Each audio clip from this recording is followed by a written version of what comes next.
deposit all the project money. You said they fire them. Yeah, I fire them. But also the thing is, all the accounting officers in Uganda, and I've blamed the accounting officers. You cannot keep accumulating arrears year by year, and you are still an accounting officer. They give you a budget called circular, okay?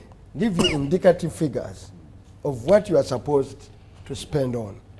You ignore my debt in the budget called circular and spend on other priorities. Save for wage, which is statutory.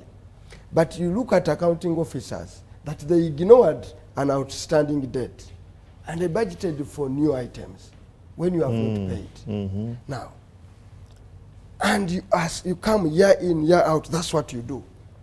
You should be fired. You cannot be a debt accumulator and you're still in office. And I've looked, they've given reasons. The reason they normally give, the PSST allowed it. I've said the PSST cannot allow you to accumulate an area. So that's why along the way, you've got to meet all these accounting officers. The question is, what people do you appoint as PSS and undersecretary? Because that's the other human resource capabilities. The accounting officers are not professor, same as here. They are rolled over. You pick one who was in education, okay, whom he said has qualities to handle the education sector. You roll him over and take him to trade. You roll him over after 2 years and take him to agriculture. From agriculture to public service. How come that I have the qualifications to understand that sector? Because he's permanent and pensionable, and therefore he's rolled over. So you look at the accounting officers, the PSS, and especially because PSS sometimes are not accounting officers. Most of them are undersecretaries. Now, these undersecretaries are deployed by Minister of Finance. Most of them. Not so. Most of them are deployed by... Office of the President. No, the undersecretaries. The undersecretaries. They are the most accounting officers. Of what qualifications are they specific to that sector? Do you have the competency? Musa Sizia is the Minister of Finance. He's not only an accountant, not so, chartered accountant, but he had the background of chairing for a finance committee for 10 years. But then you post him to be in charge of agriculture. We really do a good job. So there is a problem with accounting officers who are accumulating the 13 trillion areas. 13 trillion, imagine. We are speaking about foreign debt payment. But these are people now who have supplied government. And government can't pay. So that for me is something I want to do.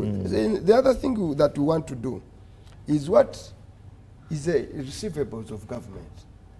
It doesn't feature in this space. And most of people don't understand what receivables of government are. When you land on a figure of 300 billion, you've talked about money I dispatched. In the Bank of Uganda, 300 billions are on the letters of credit. Some of them have been outstanding for 2 years. That means that was money government outright either gave you as an advance, an upfront on a project. You finish the financial year, you've not spent the money, you send it to Bank of Uganda, deposit it there on a rate of credit. And it's there for 2 years. I've looked for accounting officers that have accumulated letters of credit and I'm going to make a stronger recommendation. Because you have the money to do work. You have money to do work. You can't perform. And then you say, Bank of Uganda, keep that money. Then next year you come back for more. Keep. You come back for more. Keep.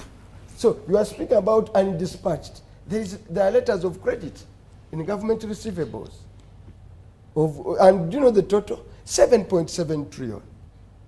Okay. Of that money that we have out there that is owed by government as a receivable by various 7.7 trillion of that money is out. For you are crying about the 16. There is a receivable. These accountants know what a receivable is. A receivable of 7.7 trillion out of government. So any agency that has a receivable, if I were a Minister of Finance, in one conference, you must give a good explanation. If you don't have it, you go. Honorable Kivumbi, your solution is to fire. No, not to fire. What are the solutions? Retool. Retool. Don't say fire. I don't want to use the word firing. You've got to retool the human resource you have. Because the implementers of these projects are not computers. They are human people, human beings. They must be made to account. They must be made to what? He knows. When I shook up a little bit of the Auditor General's office, that's the chairman of PAC. I shook it a little bit last year. I made a lot of uncomfortable, they were uncomfortable in their seat. Today, this financial year, we got a better audit report. Simply because I took over PAC, said, okay, I'm going to look at how ethical and how reliable is the Auditor General's report. Today, when you look at this year's report, they've done tremendous improvement. So out there, you can cause change. I'm now shaking up projects, slowly by slowly. If I have time to really do a good job, and I shake up projects, and I cooperate with the finance, we work together. Next year, agencies will be doing a better job. So if we really commit ourselves to shake up things, things can run, and you don't need to be opposition. Even government agencies, they need to do so. But along the way, they are not performing. Thank you. Dr. Muwanga, the silver bullet for this next financial year is these ATMs. Agriculture, agro-industrialization, tourism, minerals, and